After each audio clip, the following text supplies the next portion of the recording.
Okay, magandang araw sa inyong lahat. Nandito tayo ngayon sa may North Avenue. At itong nakikita nyo dito sa may kaliwa ko ay ang MRT7. So mapapansin nyo, itong girder ay pababa na dyan sa may papunta ng elliptical road. Kasi papunta na tayo sa may pangalawang stasyon ng MRT7. Itong Quezon Memorial Circle. Mag-a-update tayo ngayon dito sa may Quezon Memorial Circle. Kumustahin natin kung ano na ba yung ganap ngayon dito sa station na to as of November 12, 2023. Ayan, makikita nyo dyan, no? Yung sa may yung railings dyan, pababa na yan. At may security dito sa may bandang kanan na nagbabantay dyan sa mga bakal dyan. Dito sa may bandang kaliwa, may ano dyan, dati may mga informal settlers dyan na nagkaroon ng demolition, kaya lumuwag na yung daan dyan. Kaya makikita nyo, nagkaroon ng maliit na road widening dyan dito sa may bandang kaliwa. Dito tanaw natin, parang may nakikita tayong mga net na dati-rati hindi naman natin nakikita. Nung nakaraang nag-update tayo. So pupuntahan natin yan ngayon. Dito tayo sa may circle. Parang may mga bagong ano doon, no? Mga bakal na scaffolding na nilagay. Ano kaya? Baka nakapagana na sila. Naayos na nila yung bandang ilalim.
Okay, so kaliwa tayo rito.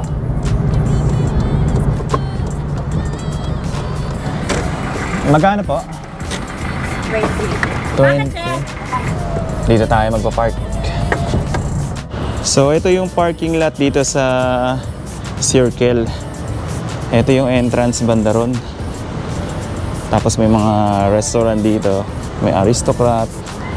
Ito yung looban dito.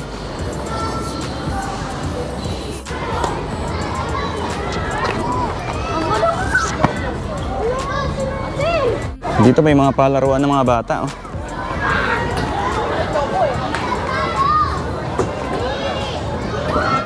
Ito yung isa pang entrance ng Quezon Memorial Circle. Banda rito yung sa may Commonwealth Avenue. At ito yung iconic na simbolo dito ng circle. So dito makikita natin kung saan dadaan yung MRT7 dito banda sa mga nagtitinda ng halaman dito. Dito makikita natin may bagong project ata to. Construction of road development utilities maintenance of Quezon Memorial Circle. So hindi ito yung signages para sa MRT7. Dito makikita na natin itong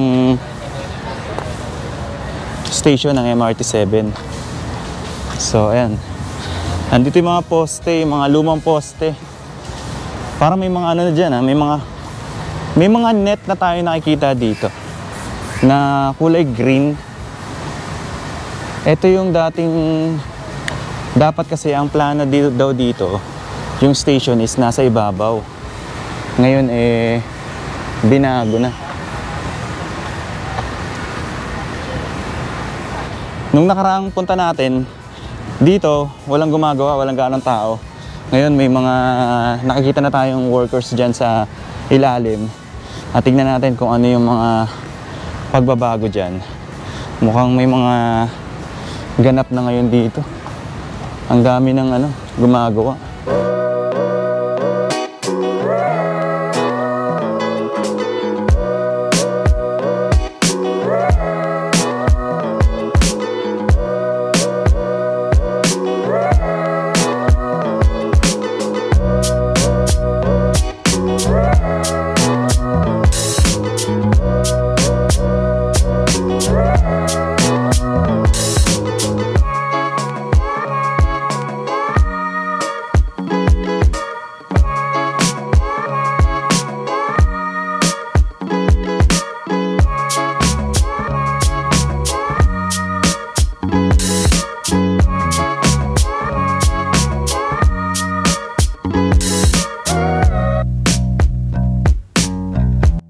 So dito makikita natin yung logo ng EEI Corporation. Hindi ko lang sigurado kung sila pa rin yung contractor na may hawak ng project na to.